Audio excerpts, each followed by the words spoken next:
റഷ്യയിലെ കസാൻ നഗരത്തിൽ ശനിയാഴ്ച നടന്ന ഡ്രോൺ ആക്രമണത്തിന് നേതൃത്വം കൊടുത്തവർക്ക് കടുത്ത തിരിച്ചടി നേരിടേണ്ടി വരുമെന്ന് റഷ്യൻ പ്രസിഡന്റ് വ്ളാഡിമിർ പുടിൻ മുന്നറിയിപ്പ് നൽകിയിരിക്കുകയാണ്.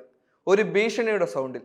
റഷ്യയിൽ എന്തെങ്കിലും നശിപ്പിക്കാൻ ആരെങ്കിലും എത്ര കഠിനമായി പരിശ്രമിച്ചാലും അവർ സ്വന്തം രാജ്യത്ത് അതിന്റെ പല മടങ്ങ് വില നാശം വരുത്തേണ്ടി വരുമെന്നാണ് പുടിൻ ഇപ്പോൾ റിപ്പോർട്ട് നൽകിയിരിക്കുന്നത്. തലസ്ഥാനമായ കസാൻ ആക്രമണത്തിൽ നിന്ന് കരകയറുമെന്ന് പുടിൻ ടറ്റർസ്ഥാന്റെ നേതാവ് മുന്നറിയിപ്പ് നൽകുകയും ചെയ്യുന്നു. നമ്മുടെ ശത്രുക്കളും എതിരാളികളും നശിപ്പിച്ചതെല്ലാം പ്രാദേശിക അധികാരികൾ പുനഃസ്ഥാപിക്കുമെന്ന് തന്നെ ഉറപ്പുണ്ട്, പുടിൻ പറഞ്ഞു. പുതിയ ഗതാഗത ഇൻഫ്രാസ്ട്രക്ചർ പദ്ധതികൾ ആരംഭിക്കുന്നതിനെ കുറിച്ചുള്ള വീഡിയോ കോൺഫറൻസിൽ സംസാരിക്കുമ്പോഴായിരുന്നു റഷ്യയുടെ നിലപാട് അദ്ദേഹം പ്രഖ്യാപിച്ചത്. കൂടാതെ നമ്മുടെ രാജ്യത്ത് അവർ ചെയ്യാൻ ശ്രമിക്കുന്നതിൽ ഖേദിക്കുന്നുവെന്ന് അദ്ദേഹം പറഞ്ഞു. ഡിസംബർ 21-ന് കസാനിൽ നടന്ന ആക്രമണം റെസിഡൻഷ്യൽ കെട്ടിടങ്ങളെയും ഒരു ഫാക്ടറിയെയും ലക്ഷ്യമിട്ടായിരുന്നു നടന്നത്. ഇത് കെട്ടിടങ്ങൾക്ക് കേടുപാടുകൾ വരുത്തിയെങ്കിലും ആളപായമൊന്നും ഉണ്ടായിട്ടില്ലെന്ന് പ്രാദേശിക അധികാരികൾ വ്യക്തമാക്കി. 6 റെസിഡൻഷ്യൽ കെട്ടിടങ്ങളിലും ഒരു വ്യാവസായിക സ്ഥാപനത്തിലും നേരെയായിരുന്നു ആക്രമണം നടന്നത്. ഇതിൽ നിരവധി ഡ്രോണുകളെ റഷ്യ വെടിവെച്ചിടുകയും ചെയ്തു.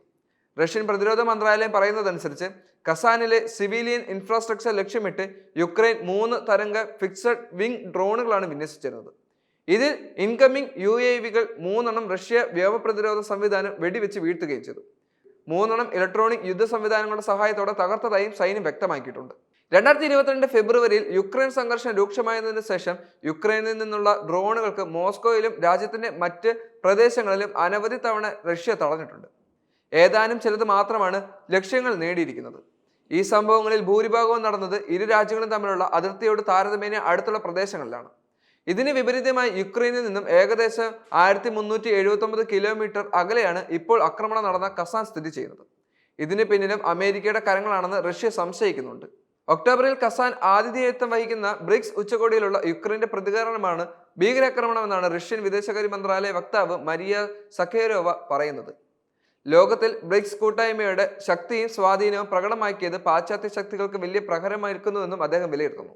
നമ്മുടെ രാജ്യത്തെ ചലനാത്മകമായി വികസിച്ചുകൊണ്ടിരിക്കുന്ന ഒരു പ്രദേശത്തിലെ ജനങ്ങളെ ഭയപ്പെടുത്താനുള്ള ശ്രമം കൂടിയാണ് ഡ്രോൺ ആക്രമണത്തിലൂടെ അമേരിക്കൻ ചേരിയുടെ പിന്തുണയോടെ യുക്രൈൻ നടത്തിയതെന്നും മരിയ ആരോപിക്കുന്നു.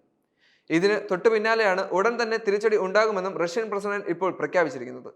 യുക്രൈൻ തലസ്ഥാനമായ കീവിലെ സെലൻസ്കിയുടെ ഓഫീസ്, സൈനിക ആസ്ഥാനം തുടങ്ങി നാറ്റോ രാജ്യങ്ങളുടെ എംബസികൾ വരെ നിലവിൽ വലിയ ആക്രമണ ഭീഷണിയിലാണുള്ളത്.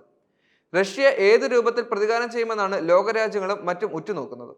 കഴിഞ്ഞ ദിവസങ്ങളിൽ നടന്ന റഷ്യൻ ബോംബാക്രമണത്തിൽ അമേരിക്കൻ സഖ്യകക്ഷികളുടെ ഓഫീസുകൾ പ്രവർത്തിക്കുന്ന കെട്ടിടങ്ങൾ വരെ ആക്രമണത്തിന് ഇരയായതിനാൽ ഇപ്പോഴത്തെ യുക്രൈന്റെ പ്രകോപനത്തിന് വലിയ തിരിച്ചടി തന്നെ റഷ്യ നൽകുമെന്നും അഭ്യൂഹങ്ങൾ ശക്തമാണ്. ഇതിനെല്ലാമെതിരെ പുടിൻ തന്നെ തിരിച്ചടി പ്രഖ്യാപിച്ചിരിക്കുന്നതിനാൽ അമേരിക്കയും നാറ്റോ സഖ്യകക്ഷികളും ഇപ്പോൾ വലിയ ആശങ്കയിലാണുള്ളത്.